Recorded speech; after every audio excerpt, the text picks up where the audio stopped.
छत्तीसगढ़ में बौद्ध समाज का एक भव्य आयोजन होने वाला है। इस आयोजन की तैयारियों और चर्चा के लिए भिलाई में भी सुनील रामटेके के नेतृत्व में विशेष बैठक हुई। इस विशेष बैठक में रायपुर कमिश्नर महादेव कांवरे, केशकाल विधानसभा के विधायक नीलकंठ टेकाम सहित समाज के अन्य गणमान्य लोग मौजूद रहे। जून को बस्तर संभाग में मुख्यमंत्री विष्णुदेव साय की मौजूदगी में कोंडागांव नारायणपुर जिले की सीमा पर स्थित भोंगापाल में राज्य स्तरीय भोंगापाल बौद्ध महोत्सव का गरिमामय आयोजन होने जा रहा है। इस आयोजन में हजारों लोग शामिल होने वाले हैं। इसके साथ ही विदेशों से भी बौद्ध अनुयायी शामिल होंगे। आपको बता दें कि खुदाई में पहले यहाँ एक विशाल बौद्ध प्रतिमा प्राप्त हुई थी। सन 2017 में तत्कालीन कलेक्टर एवं वर्तमान विधायक नीलकंठ के प्रयासों से यहाँ जीर्णोद्धार किया गया था। वहीं बुद्ध महोत्सव की तैयारी की जा रही है। राष्ट्रीय पहचान दिलाने के लिए बुद्ध चैत्य गृह के आसपास स्थल को बुद्ध शांति पार्क स्थापित किए जाने के साथ बुद्ध महोत्सव बनाया जाएगा। वहीं बस्तर के भोंगापाल में भगवान बुद्ध की विशाल प्रतिमा मिलने के बाद ये बुद्ध चैत्य गृह के नाम से जाना जाने लगा है। 2025 को बस्तर संभाग में कोंडागांव जिले के केशकाल विधानसभा क्षेत्र में भोंगापाल नामक स्थान, जहां पर कि 6वीं शताब्दी में निर्मित भगवान बुद्ध की प्रतिमा, जिसका पुरातत्व विभाग के माध्यम से 1991 में पता किया गया और 2017 से वहां पर बुद्ध जयंती का आयोजन होने लगा है। एक ऐसा क्षेत्र, जैसा कि सभी जानते हैं कि छत्तीसगढ़ और पूरा बस्तर जो है एक लंबे अरसे तक 40 सालों तक नक्सलवाद के दंश से दहलता रहा है और वहाँ पर शांति की स्थापना किया जाना बहुत आवश्यक है। ऐसी स्थिति में तथागत भगवान बुद्ध से बड़ा कोई शांति दूत नहीं हो सकता है इस दुनिया में।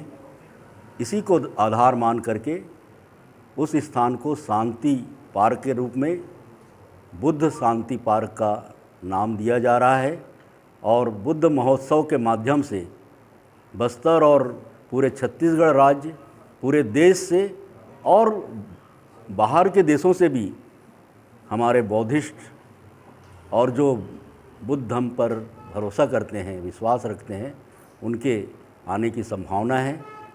इस कार्यक्रम के मुख्य अतिथि के रूप में छत्तीसगढ़ राज्य के माननीय मुख्यमंत्री विष्णुदेव साय जी भी वहाँ पर अपना उपस्थिति देंगे। तो कुल मिलाकर के ये जो आयोजन है, ये बस्तर में और पूरे छत्तीसगढ़ राज्य में शांति स्थापित करने का मार्ग प्रशस्त करेगा, ऐसा हमारा मानना है। अच्छा जी, बताएंगे कि पहुँचेंगे इस कार्यक्रम में? जी हाँ, उनसे विदेशों से भी कई लोग, जो लोग इस समय भारत में मौजूद हैं और जो बौद्ध धर्म से जुड़े हुए हैं, उनके आने की सूचना मिली है। तो निश्चित तौर पर मन होगा। आप जानकारी बता सकते हैं? ये बहुत ही प्राचीन स्थल है। पुराने ज़माने में नॉर्थ से साउथ की ओर जाने का एकमात्र रास्ता नागपुर के बाद यही हुआ करता था और इसी वजह से जितने भी देशांतरण हुए, जितने भी धर्माचार्यों का नॉर्थ से साउथ की ओर जाना हुआ, या जितने भी राज्य के विस्तार के लिए आक्रमण किए गए, जैसे सम्राट अशोक ने जब कलिंगा का युद्ध किया था तो उनके आने जाने का निश्चित तौर पर यही एक मार्ग हुआ था।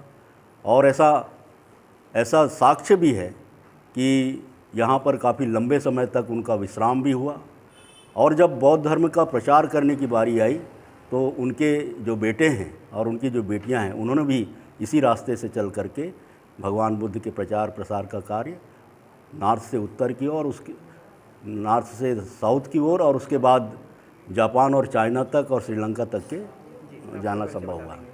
मैं नीलकंठ टेकाम हूँ। इस समय केशकाल विधानसभा का विधायक हूँ।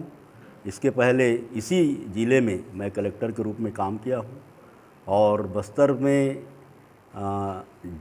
जन्म लेने के साथ मेरी कर्मस्थली रही है और मुझे बड़ी खुशी है कि आज वो स्थल जो है अपने वास्तविक जो गौरव है उसको हासिल करने के लिए अग्रसर हो रहा है।